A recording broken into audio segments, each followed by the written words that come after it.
Rapaziada, nesse vídeo, né, fazer tipo uma intro para explicar para vocês sobre o que vai ser, né? Então, esse vídeo basicamente, eu fiz um questionário para 5 ex-professoras minhas responderem o que elas têm de visão, né, do gênero feminino, né, no meio da educação. Então, basicamente, eu fiz tentando ser parecido com um documentário, sabe? Tipo, que aparece a pergunta e aí vai as pessoas respondendo a pergunta bonitinho. Tentei editar mais ou menos assim. Creio que tenha conseguido, mas espero muito, né, que eu tenha conseguido. Mas é isso, basicamente o vídeo. Eu espero que vocês gostem. Espero que dê pra entender bem. E é isso. Eu vou pedir só pra vocês ficarem prestando bem atenção porque quando eu for no momento das perguntas, eu vou fazer a pausa aí, né? Eu estou aí. Vou fazer a pausa e vou perguntar pra vocês. Porque como o nosso trabalho tem um tempo, né, limitado, eu não posso ficar enrolando muito e parando no meio do vídeo. Mas quando tiver para perguntar, gente, eu vou pausar e vou perguntar para vocês, tá? Obrigado pela atenção de vocês e fiquem com o vídeo e espero que gostem.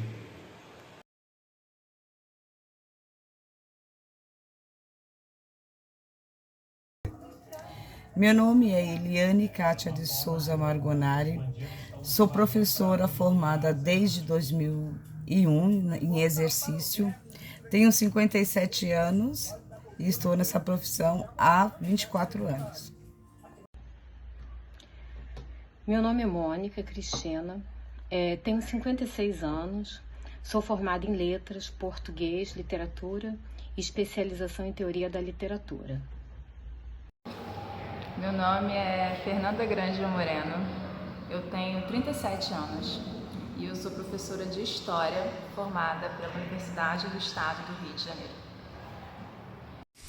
Meu nome é Anaílde Ana Feitosa, tenho 56 anos, sou graduada em Ciências Sociais pela UESP.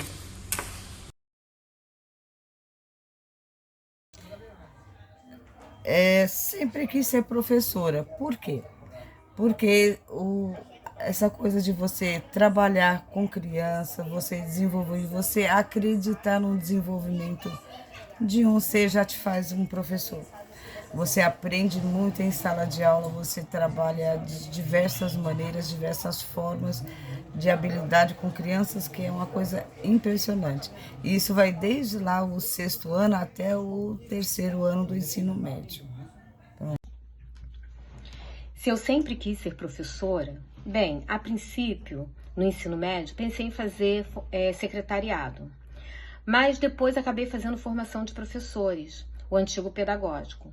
Comecei dando aulas em casa, de explicação, e depois fui ser auxiliar em uma escola. Eu era bem novinha na época.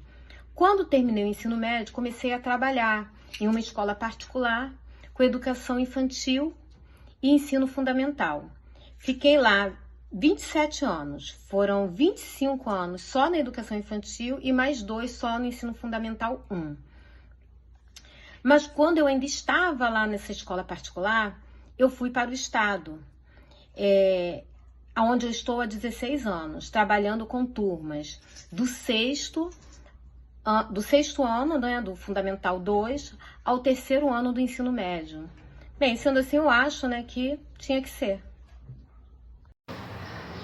Sobre isso de sempre ter sonhado ser professora ou se era o que eu queria, enfim,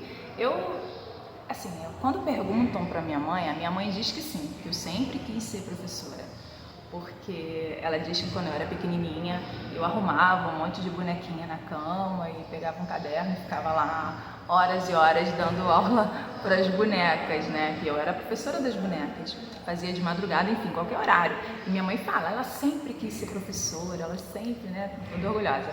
Mas quando eu fui fazer o vestibular, né, na época eu era muito novinha, tinha 16 anos, a minha primeira opção era o jornalismo, né? Ser professora não estava nem dentre as minhas opções. Eu pensava no jornalismo, eu gostava muito de escrever, então eu queria fazer jornalismo e eu queria fazer jornalismo esportivo. Eu ainda não tinha pensado num plano B, sabe? Só que o que aconteceu? Coincide com um período, foi em 2005, mais ou menos, coincide com um período em que o jornalismo passou a não exigir mais o diploma de graduação. Então eu não podia correr esse risco, né? Eu, oriunda da classe trabalhadora, filha da classe trabalhadora, tive a oportunidade de ter um diploma, eu não podia correr o risco de ter um diploma que não fosse mais tão exigido. Eu não ia conseguir concorrer também com aquela galera que não tivesse diploma, mas que tivesse indicação. Então eu fiquei muito preocupada e um professor que era muito querido na época, professor de História, ele me falou, olha, eu acho que se você fizer para a História, você entra. E eu nunca fui a melhor aluna de História, nunca fui uma grande apaixonada por História, mas eu gostava, eu era razoavelmente boa, e aí a partir dali eu comecei a considerar e coloquei o curso de História como a minha primeira opção na UERJ, e foi a melhor coisa que eu fiz na minha vida, não me arrependo nem um minuto. Se eu sempre quis ser professora, não fazia parte dos meus planos. A princípio, a primeira universidade, o primeiro vestibular que eu fiz foi para medicina veterinária e acabei passando, mas como o meu pai falou que eu não iria para o fundão, né? Fundão não, na verdade seria para seropédica, né? Passei lá para seropédica e aí eu fui trabalhar. Depois eu fiz vestibular de novo, ia tentar contabilidade, porque eu já trabalhava na área, trabalhava na parte administrativa numa empresa, e eu ia tentar contabilidade. Só que um professor, na época eu estava fazendo um pré-vestibular, porque eu já estava há um bom tempo longe de sala de aula, ele que falou que eu seria uma excelente cientista social, porque eu geralmente questionava, eu sou muito questionadora, sempre fui, e ele falou, isso é um dos grandes papéis do cientista social, é a ideia de questionamento. E eu tentei, passei para a UERJ no ano de 94, e quando eu cheguei lá na faculdade, realmente eu me encontrei dentro da área de ciências sociais. Todos os meus questionamentos, todas as minhas perguntas com relação ao mundo, as situações, o que acontece, não foram respondidos, porque não são respondidos, mas foi nas ciências sociais que eu consegui me encontrar.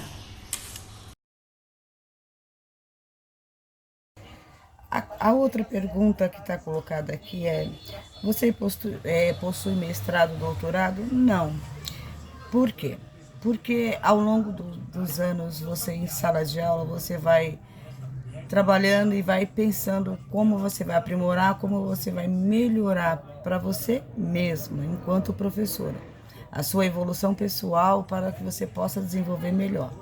Só que aí vai passando os anos, você fica atrelado em sala de aula e acaba deixando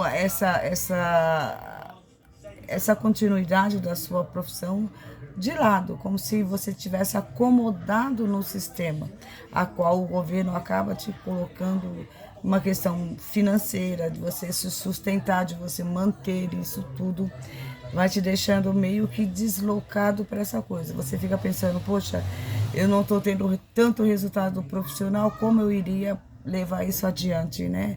Aprimorando. Mas seria mais uma questão profissional para a realização pessoal mesmo, tá?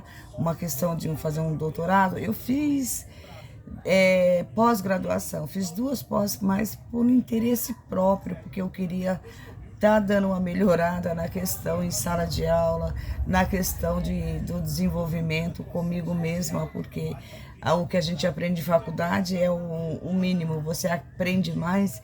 Na prática, em sala de aula, você vai tendo dificuldade em algumas coisas, você tem essa necessidade de suprir. Foi isso que eu busquei fazendo minhas 2 pós-graduação. Bem, eu não possuo nem mestrado e nem doutorado. No início, quando eu era mais jovem, nem pensava nessa possibilidade. Até a faculdade era algo bem distante. Acredito que faltava um pouco de informação. Eu lembro de ter feito vestibular, mas eu nem fui saber se havia passado. A faculdade só aconteceu quando eu estava com mais de 30 anos. Depois eu fiz a especialização e fui chamada para o estado. Até pensei em fazer quando me aposentasse da escola particular. Só que quando me aposentei, desisti. Eu já tinha outros projetos. Atualmente eu procuro fazer alguns cursinhos para me atualizar.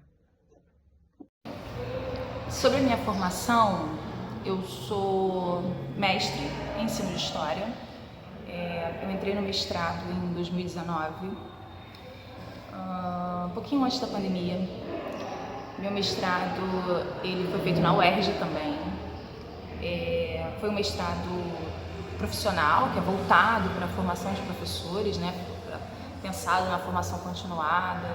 É um mestrado que respeita essa carga horária exaustiva do professor e que valoriza esses saberes do chão da escola, né? Então, foi um mestrado escolhido a dedo, assim. Eu tenho muito carinho por ter feito parte do curso de História, né? Com relação ao doutorado, eu não dei continuidade. Quando eu entrei no mestrado, minha filha ela era muito pequenininha, ela tinha 2 para 3 anos. Então, logo depois veio a pandemia, eu fiquei com uma memória muito pesada do mestrado, porque ele exigiu demais da gente. O mestrado, de uma maneira geral, já exige, né? E aí, passando por uma pandemia, naquele governo, dentro daquela realidade super complicada, com uma criança pequena, enfim, eram muitas vivências, muitas questões para lidar ao mesmo tempo, e eu sou muito exigente comigo mesma, sabe? Então eu queria me dedicar muito ao mestrado, me dediquei, fiz uma pesquisa que eu me orgulho muito, e aí eu queria emendar no doutorado, mas eu não tive coragem, eu não consegui. Precisava respirar, eu precisava ver minha filha crescer um pouquinho, dar atenção a ela, ser mais presente. E aí eu resolvi esperar um pouco, acabei assumindo a coordenação da escola, então agora eu fico muito tempo na escola. É uma rotina que exige muito da gente, mas eu vou voltar, eu pretendo voltar, eu só preciso respirar e criar coragem para retomar essa caminhada, porque é uma caminhada pesada, principalmente pra gente que é mãe, né, pra gente que é mulher. Então, a gente acaba assumindo muitas funções, são muitos pratos para equilibrar, né? E a gente, infelizmente, acaba tendo que abrir mão de alguma coisa, mas é um caminho que eu pretendo retomar assim que possível, em breve. Eu não possuo mestrado nem doutorado. Eu fiz pós, né? Fiz pós em gestão, porque agora no momento eu estou na gestão, né, da escola. Fiz uma pós também em empreendedorismo, porque eu quero entender essa questão de empreendedorismo, principalmente na área social, porque eu trabalho em escola pública. E por que eu não fiz o mestrado e o doutorado? Quando eu terminei a minha graduação, eu já tinha filhos e para terminar a graduação, eu tive a ajuda dos meus pais, que ficavam com meus filhos para que eu fosse para a faculdade. Eu trabalhava, estudava. E quando eu terminei a graduação, até teve a prova para mestrado. Só que foi o momento que eu pensei, não, meus filhos estão pequenos, eles precisam de mim, depois eu faço. E esse depois está até hoje. Até penso em fazer, né, o mestrado, mas acaba desanimando, porque eu sou professora de escola pública, já estou com 56 anos de idade, então não sei se vai agregar mais alguma coisa no meu currículo. Então eu tenho feito várias pós, né, tenho me inscrito em algumas pós, voltada mesmo para essa questão de gestão dentro de uma escola pública, que agora esse é meu olhar. O papel da mulher, principalmente nos dias atuais, ela é primordial. Por quê? A mulher, ao contrário do homem, da postura masculina em sala de aula, ela traz aquela coisa, aquela sensação do feminismo, da mãe, né, ou de quem cuida deles. Então, eles têm essa aproximação mais fácil. Eu acho que é a aproximação mais fácil de ser encontrada em sala de aula. O professor, ele tem esse carisma, mas eu acredito ainda na coisa de falar mulher, a professora, ela traz mais tranquilidade, eu diria, para o estudante hoje, né? Colocando. O corpo docente é formado pela maioria por mulheres, isso desde a formação, desde que o mundo é mundo e que professores resolveram ser professores.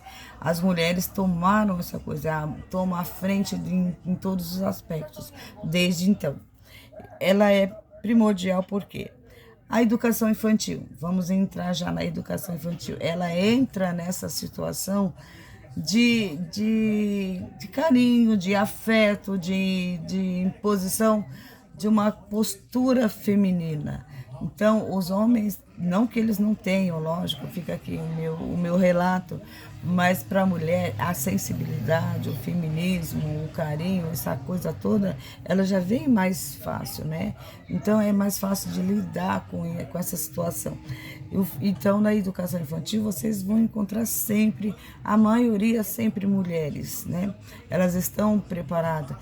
E até outra coisa que é colocada, que é triste falar sobre isso, eu não gostaria de colocar esse relato na sua entrevista, no trabalho da faculdade, mas eu vou relatar até a questão financeira, que tem muitos homens que gerenciam suas próprias casas, né? Então, que a companheira não trabalha, então é complicado a questão salarial hoje em dia, dessa sobrevivência mesmo. Como você vai viver com um salário que um professor, um piso salarial hoje? Uma mulher, se o seu companheiro trabalha, ela ainda consegue se manter dentro da sociedade de uma maneira meio que pausada, né? Mas não também totalmente como deveria ser, pela questão do respeito, pela questão da sua formação, pela questão de você preparar a aula, que você tem todo um tempo destinado para outras pessoas, para outros cidadãos. Você está formando os cidadãos, então você deveria ser valorizado, principalmente pelos nossos governos, mas infelizmente não temos isso. Então, ao meu ver, eu ainda acredito que as crianças não têm assim, uma figura masculina em sala de aula, na educação infantil principalmente, por conta disso também. E sobre o papel da mulher na educação até hoje, eu penso que no passado as mulheres não eram incentivadas a estudar. A minha mãe conta que os meus tios estudaram, fizeram faculdade. Já as mulheres só estudaram até o antigo adicional, pois eram ensinadas apenas a cuidar da casa e da família. Ser professora primária era aceitável. Eu fui a segunda mulher da família a ter formação acadêmica. Com o tempo, as mulheres lutaram por seus direitos à educação e conquistaram espaço, se tornando peças fundamentais no processo de ensino-aprendizagem. Hoje, as mulheres estão presentes desde a educação infantil até a universidade e têm contribuído pela formação de várias gerações. Então, com relação ao lugar que as mulheres ocupam na educação, é complicado, né? Porque, assim, é uma profissão muito feminina, né? Muito ocupada por mulheres. Nos anos iniciais, essa sempre foi uma característica, até por conta dessa relação entre o maternário, o cuidar e o educar, né? Então, os anos iniciais, eles sempre tiveram mulheres muito presentes ali. Com o tempo, as mulheres foram chegando aos anos finais do ensino fundamental, no ensino médio, e a gente foi passando a ocupar mais esses lugares, essas cadeiras. Mas aí, para além disso, assim, eu entendo que a mulher ela tem esse papel muito fundamental na educação, sabe? Mas para além disso, me surgiu no período da minha pesquisa. Eu pesquiso a transição do 5º para o 6º ano, né, do ensino fundamental, mais da perspectiva dos alunos mesmo.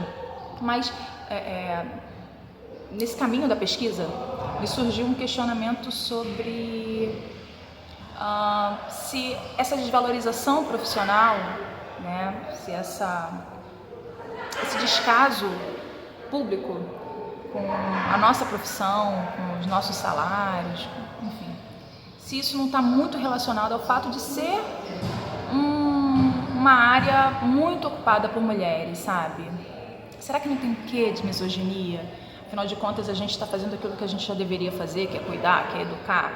Será que o nosso lado profissional ele não está, mais uma vez, sendo questionado, sendo deslegitimado? E aí você coloca a mulher nesse lugar de aceitar qualquer coisa, né? Afinal de contas, não está fazendo nada demais, né? Como se educar não exigisse uma formação profissional intensa, um trabalho intelectual complexo. Então, enfim, é algo que surgiu durante a minha pesquisa. Claro que carece de muito mais investigação e tudo mais, mas eu sempre me questiono isso, sabe? Porque quando a gente olha de fora, a gente percebe que se você olha para os anos iniciais, que é muito predominantemente feminino, o salário é muito baixo, é muito precarizado, é um trabalho muito árduo, né? Muito desvalorizado, muito desrespeitado. Aí você melhora um pouquinho nos anos finais no ensino médio, mas aí quando você vai para a academia, e aí eu não estou dizendo que é perfeito, não estou dizendo que os salários são maravilhosos, porque eu também acho que deveria ser muito mais, mas você já vê um status diferente, né? Como se na educação básica você não tivesse mestres e doutores, né? Então fica aí esse questionamento. Será que é só por conta da formação? Né? É óbvio que a gente tem também o público ao qual aquilo se destina, né? A gente sabe que quando se destina à classe trabalhadora, a situação ela tende a descambar, mas eu me questiono essa misoginia, sabe? Vou puxar a sardinha para o nosso lado, porque eu acho que pode ser sim que tenha um quê misógino nessa concepção da educação básica, né? Da forma como se enxerga o trabalho dos professores da educação básica, das professoras sobretudo, né? O papel da mulher na educação. Então, a mulher é a grande maioria realmente dentro da educação, mas dentro da educação básica. Dentro da educação básica, a mulher é a grande maioria. Eu acredito que a gente tem uma média de 81%, 85% do quadro é formado por mulheres. Por quê? Aí vem a minha questão, né? Porque eu até venho com relação à palavra educador, né? Quando eu uso essa palavra educador, está relacionado mais a cuidar, né? Então a educação básica, a professora é quase que uma substituta da mãe. Então a gente ainda desempenha esse papel dentro da educação básica e dentro de uma sociedade machista, né? Ainda temos muita coisa tem que ser transformada, né? Dentro de sala de aula, a professora ainda sofre, principalmente quem trabalha com ensino médio, ainda sofre muita discriminação. A fala da professora ainda é muito questionada, porque é mulher, o saber, né, principalmente no momento que a gente está vivendo, o saber ainda é questionado.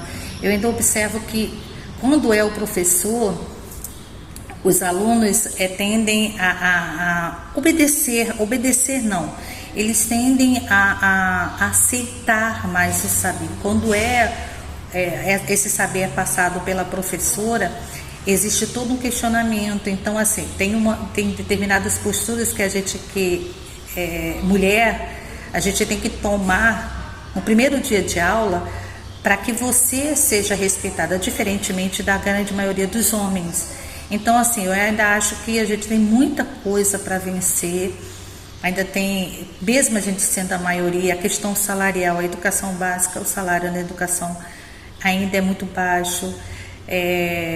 eu vejo a discriminação, né, o reconhecimento, né? Porque por que a educação é para a mulher? Porque a gente tem que cuidar. Esse ainda é o papel da mulher, o de cuidar. Então, eu acho que mesmo sendo maioria, mesmo a gente tendo vencido essa coisa no mercado de trabalho, eu acho que ainda tem muita coisa para ser modificada e que ainda tem que ser modificada no Brasil.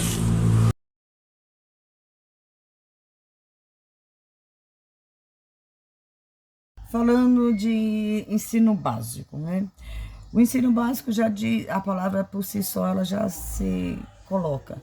É básico, você precisa disso para você dar início a qualquer outra movimentação que você tenha profissionalmente falando.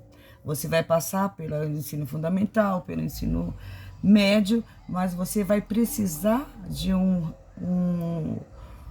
outro recurso, uma outra formação. Você vai escolher a sua profissão, você vai desenvolvê-la. Aí coloca que a coisa da alfabetização é fundamental, sim, lógico. Como que a alfabetização te traz? Ela te dá a luz. Você começa a entender as coisas, a questionar as coisas. Então, alfabetizar é importante. Desde o início, a função do professor, ela começa por aí, na alfabetização, que você está começando a dar voz àquela criança através das letras, através das formações das palavras e aí por diante. Então, isso tudo é primordial. Então, o ensino básico, ele é fundamental. Ele deve ser visto de uma forma categórica, uma coisa mais ampla e respeitada, né? Porque os jovens, a criança, até chegar à sua fase de sair do ensino médio com 17, 18 anos, ela precisa de toda essa formação, desde lá da sua alfabetização, até você se sentir pronto para entrar no campo da faculdade. Eu acredito que o ensino básico é ministrado em sua maioria por mulheres, porque no passado a sociedade acreditava que educar crianças era uma extensão do papel materno e passou a ser considerado um trabalho feminino. Ensinar crianças pequenas exige afeto, cuidado e paciência, qualidade que culturalmente foi associada às mulheres, reforçando de que as mulheres são mais adequadas para ensinar, o que gerou um preconceito de que ensinar crianças é um trabalho feminino, o que faz com que poucos homens se sintam motivados ou aceitos nesse ambiente profissional. Isso só contribuiu para a baixa presença masculina na educação básica. Contudo, atualmente já percebo um aumento gradual de homens lecionando na educação infantil e fundamental, principalmente no Fundamental 2. Na realidade, o ensino básico é ministrado em sua maioria por mulheres porque a história, a cultura e as condições sociais moldaram a profissão como um espaço feminino. Com relação a por que eu acho, né, que as mulheres foram ocupando esse lugar. Nos anos iniciais, é aquilo que, né, o governo entendia aquela etapa, especificamente na década de 40, década de 50, como o período destinado a formar a classe trabalhadora, né? Então, eram a mão de obra. Então, você não precisava levar para aquelas pessoas, para aquelas crianças, um conhecimento muito específico de nada. Elas precisavam ler, contar, escrever, né? Eles seriam os eleitores e a mão de obra. O ensino secundário já é um ensino mais voltado para a intelectualidade, para aquele conhecimento mais erudito, né? Afinal de contas, se entendia que ali estava sendo formada a elite dirigente do país, né? Então você tem uma preocupação maior, né, com aquilo que está sendo transmitido. Por óbvio, né, você tem uma mão de obra mais masculina no secundário, né? Então esses homens, esses professores, eles são entendidos mais como detentores daquele saber mais intelectual, né? Então, as mulheres ficam com o cuidar, com o maternar, né, com a dimensão afetiva, enquanto os homens eles acabam abraçando a coisa do profissionalismo, do saber técnico, da intelectualidade. Depois da década de 70, quando a gente tem o ensino, né, o fim do exame admissional, e aí essas classes trabalhadoras elas passam a acessar, né, o que a gente chama de ensino, depois chamou de ensino ginasial, e hoje em dia é ensino fundamental 2, enfim, as mulheres elas também passam a acessar essas cadeiras, né? E aí a gente tem também essa desvalorização profissional, enfim. Mas eu acho que está muito relacionado a esse papel de afetividade da professora. Isso não é questionável para mim.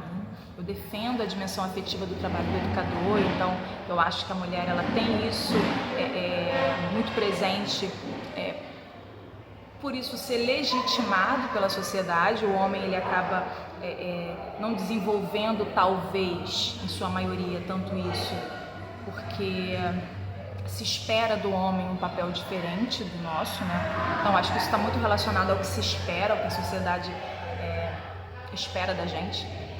Mas eu acho que é uma profissão que também possibilita a gente a criar nossos filhos, sabe? Eu falo isso sempre, assim, para quem é mãe, é uma profissão também que te permite vivenciar a infância do seu filho com mais presença, né?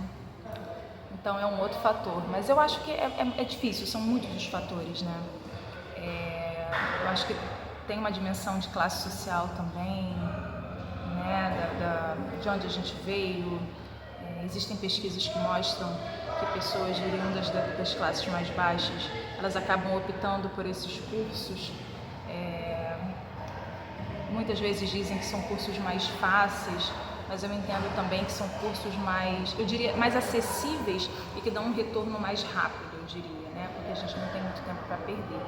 Mas enfim, eu acho que tem essa dimensão histórica, acho que as mulheres sempre foram colocadas nos anos iniciais e houve essa limitação do acesso à mulher nos anos finais. Quando isso acontece, porque as mulheres insistem, a gente tem uma desvalorização profissional. Enfim, não sei, quem sabe uma pesquisa de doutorado, mas eu acho que pode ser, que essa dimensão ela não pode ser ignorada, não. Como eu estava falando, por que eu acho que o ensino básico é ministrado por mulher? São várias questões. A primeira delas geralmente quando a mulher termina a faculdade, ela está na faixa de idade entre 25 e 26 anos, e aí para você ir ser professor universitário, geralmente você tem que fazer mestrado, doutorado, e são mais 2, 4, 5, 6 anos. E é nessa idade que geralmente há a escolha de ser mãe ou não. E querendo ou não, o cuidado com os filhos é dado para a mulher. Então a gente acaba tendo que fazer escolhas. Como eu falei, eu tive que fazer escolha, como eu tinha filhos, e a gente tem que fazer escolha. Então assim, por que a maioria dos quando chega nas universidades não é composto por mulheres? E dependendo do curso, só são homens. Porque o homem ele tem essa liberdade de continuar estudando, mesmo que ele constitua família, ele tem a liberdade porque a mulher vai ficar ali cuidando dos filhos, dando suporte para que ele continue estudando. E nós, mulheres, nós temos essa dificuldade, porque não é que a gente não queira, não é que a gente não tenha disposição, mas a gente precisa de uma rede de apoio. E essa rede de apoio ela é muito difícil. Porque quando você tem filho, você tem que fazer uma escolha. Ou você vai cuidar do seu filho ou você vai estudar. Porque não tem condições. Né? Exige demais. Né? Estudar exige bastante. E educar uma criança exige muito. Exige muita dedicação. Exige a dedicação. Então, assim, eu acredito que tem muita mulher no ensino básico. Por quê? Porque o máximo que exige é a graduação. E a graduação, quando você termina, você está com que idade? 24, 25, 26, 27, 28 anos, 30 anos. E aí depois, você é cobrada para ser mãe. Então, o papel de mãe acaba interferindo para que você continue, consiga continuar os seus estudos. Então, acho que é por isso que a gente está mais na educação básica do que na educação dentro das universidades. Mas eu acho que está mudando bastante, porque as pessoas estão escolhendo, é uma escolha difícil, mas eu vejo que algumas estão escolhendo e não ter filhos, e continuar estudando e se dedicando, né, e indo dar aula dentro das universidades e firmando o papel da mulher dentro da educação.